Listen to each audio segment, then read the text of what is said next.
already? Something remarkable is happening at Werneth School in Stockport. All the students in school drop everything and read for 20 minutes.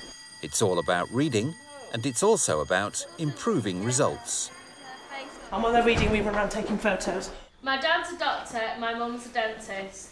Two major nerds who fell in love during their hibernations at Monash University Medical Library. They were both born in Bethlehem, are about 52 years old. Yeah, this is PE in the sports hall. Our students here is playing badminton today, but they've dropped everything to read for 20 minutes. In fact, familiar then, Right, our 20 minutes of Drop Everything and Read is now up, so Sally and I are going to be meeting this afternoon, period 4, and during that meeting we'll start looking at the footage and put it together for our summer challenge. So how did you think Drop Everything and Read went this morning then? I think it went well actually. From what I saw, when I went round, I managed to get lots of different departments. I've got maths, got the admin staff in the office, RE, geography. I think I've got some great footage, so all we need to do now is try to edit that in with maybe the children on their bikes, some of their heroes on bikes, and then that will work for our summer challenge with the bike racing. Great. We do get some of our more discerning students who now will see me coming with a camera and say, please miss, you've got to get a photo of me. I really want to be seen reading with a book.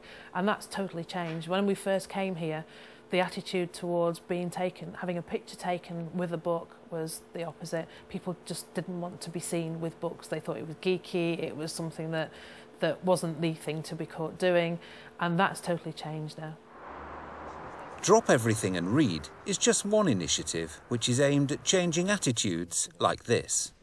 I can read when I need to read, but I choose not to read. If I had a choice between a DVD on watching something to learn about something for an essay and reading a massive book, I'd rather watch a DVD because it's easier. We often hear kids saying, I don't like reading. I don't subscribe to that view for any one child. That's zero tolerance of that view, really. What they really mean is, I don't like what I've read yet.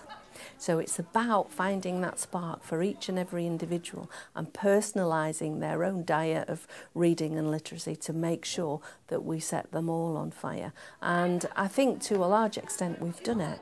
I never used to like reading much, but I just read a book and I found that I actually thoroughly enjoyed it. Reading's one of the key qualities that you need during life, isn't it? So I thought that I might as well just get a move on and learn how to read a bit.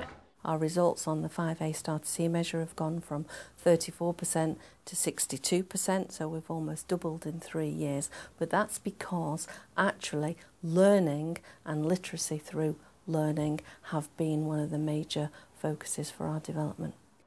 Librarian Nikki Heath is the driving force behind many of the reading initiatives in school. It's also her idea to recruit pupil librarians. We have around 80 students on our waiting list for our pupil librarians at the minute. I have 10 student librarians who come and work in my office 5 times over the fortnight at lunchtimes and then twice in break times. I've got a very, very quick agenda here myself of some of the issues that I've got with you, but I'm sure... The pupil librarians help to run the library system, checking books in and out. But more importantly, their participation helps to get other pupils involved in reading. I'm creating a customer service questionnaire about the library to see what people think of it when they come in and everything to do. Is that what we talked about in the meeting yesterday? Yeah. Excellent, thank you. I love being a pupil librarian. I wanted to be one since I got here because I just wanted to help people with the reading and recommend books to them. The library also doubles as a classroom when English lessons, these for Year 7 pupils, are relocated there once a week. So today's lesson is reading for pleasure, so you can go and choose anything you want, whether it's a fiction book, a non-fiction book, magazine, local newspaper, or the daily newspapers. We don't mind what you read, but what we'd like you to do now is just go and find something to read, come back to your seat, sit down and enjoy.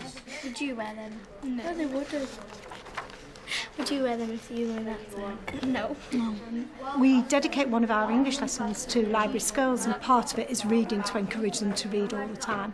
We read within English lessons and our starters in English lessons as well, but to get it throughout the school and for the children to have a reading culture, Nikki is absolutely fantastic and dedicates a lot of the time in library lessons so they can actually sit, read and enjoy things. We find particularly with the boys that it encourages them to read so that they're not just reading in English lessons. I think moving away from the traditional they must read a novel has been quite important as well. They mustn't necessarily read a novel. Start them off with a comic, start them off with a magazine, give them a newspaper, and then you'll grasp their attention and then they'll want to read. I'm reading a comic because quite interesting and there's pictures so you can see what they're doing if you don't get the speech. It's good that you can just read whatever you want in your school. I wouldn't usually sit down and get a book out and read in front of people because I found it embarrassing, but now that everyone else is doing it, it's not really a problem. Most of the time, the only time I get to read is when it's my lesson. It's just nice to be able to sit down, read and not be disturbed in lesson time. It is about finding what level of reading makes you feel comfortable. A lot of kids underachieve because they misbehave, because they're not comfortable with whatever resource it is that they've been put in front of them. It's about building the confidence of those children and those small chunks to be completely inclusive. One confidence building technique which seems to be effective in class is to get pupils of different ages to read in pairs. It's literacy time, so can you all make sure you've got some reading material? If you've not got anything with you, can you just come and get something from the box, please? Me is in year 7 and I'm in year 10. We get into pairs of people, someone that's in a higher year and someone in a lower year, and we just take it in turns to read. Okay, everybody, reading this morning. So reading with your partners, the book that we've all got this morning. I like reading more because then if I don't understand what something means, then Kelly can tell me what it does. Each year the school runs a literacy challenge, a series of themed tasks and lessons. The theme is usually a sporting one because it helps to hook in the boys, often not the most enthusiastic of readers. You know what you're about to start is our Worneth Summer Challenge, which is to do with the Tour de France this year, okay? So as a form, we need to try and get as many challenges as possible completed. So today what you're going to start on is the challenges you have in front of you. You've chosen the ones that you're interested in, and off you go.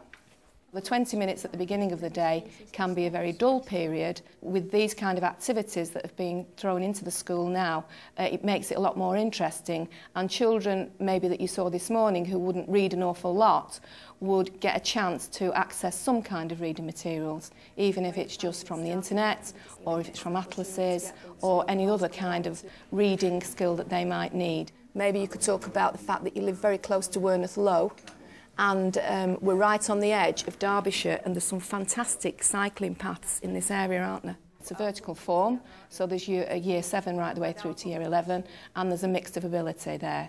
So there were some children who were literally non-readers, and then there were some children who were on our gifted and talented list, and the mix within the form and in those kind of activities really can boost and promote the mentoring side of reading skills within a secondary school. So I think it's had a major impact on the way in which the school views reading and the way in which the pupils view reading. Another idea is to turn the whole school into a giant book club and get pupils, teachers and support staff to talk to each other about what they're reading. So have you read any other Jacqueline Wilson books? I'm in the middle of reading autobiography, Jackie Daydream, that she's wrote. Does that say anything about being in a care home then? Her mum wasn't very nice to her and things like that. I recommend everyone to miss, and I'm just told us like what I liked about the book, and there's a second book out, so I'm just looking for that. He just makes loads of mistakes, and it's all just being dead bad. You like quite a cross section of books, don't you? I will stay away from the fantasy ones, but you obviously like those better, don't you? And then, but you still read the Da Vinci Code as well. I've got quite a lot out of it really, because it's boosted up like my skills in English, and I feel more confident like talking in front of the class. Well, I've read a book that I never would have read in a million years, and I really enjoyed it because I always avoid kind of fantasy type books, and yet I've so much enjoyed it that I'm quite happy to read like the next one in that side. So it's just been great, and then it's nice to know that you know, kids are still reading, and that Matthew will read the book that I've asked him to read, etc.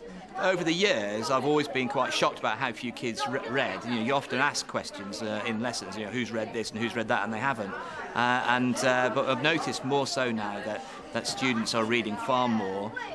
Even if it's a magazine, it's still reading. It's still helping them to develop their literacy. Talking to them about reading is always good, and not to have to sort of not to have to read something with them, but to choose to read something with them I think is very good as well. And I think the extent to which it gives him confidence in things, I think is superb. The essence of the book club idea is to get staff, pupils and support staff to swap ideas for a good read. OK, this is what I've got to read next. You've got to read it backwards though. Yeah, you've got to read. Yeah. Why? Japanese. Like manga? Yeah, them type of books go from the back to the front. SLT support's imperative. You've got to have the support of everybody all the way down, whether it's from the head right down to the cleaners. If everybody doesn't realise that reading is important and that reading can help students to achieve, then you're just not really going to get anywhere. The minute that a member of staff tells a child that, oh, reading's boring, or I hate reading, or reading isn't something good to be done, then they give a negative impression to that student, who might then turn around and go, oh, right, well, if you don't like reading, then I don't either. Again, it's about positive role models. If the role models aren't there, then the students have no one to learn from. I'm just taking our 3 students to meet their reading champions. Because at break time, Sandra and Esther work in the canteen, then they can't come to the library, so we decided to take 5 minutes out just to introduce everybody and so they can talk about the Chris Bradford book. Right, did you enjoy the book? Yeah, but I thought it was a bit like Harry Potter.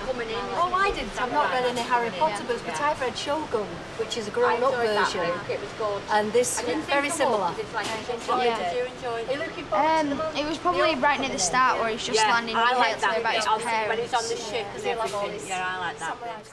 Reading is prioritised at the school even before pupils join. Year 6 pupils from feeder schools are asked to complete a questionnaire on their reading habits. Next thing we were going to look at was choosing the children for the mentoring programme. Yes. Now you've had a fair idea and you've picked out here their questionnaires, haven't you? Yes. So we just could do with really looking at what they've said. See, he's told us he doesn't like reading at all. He's told us there's a 7 on his reading. He says it's boring.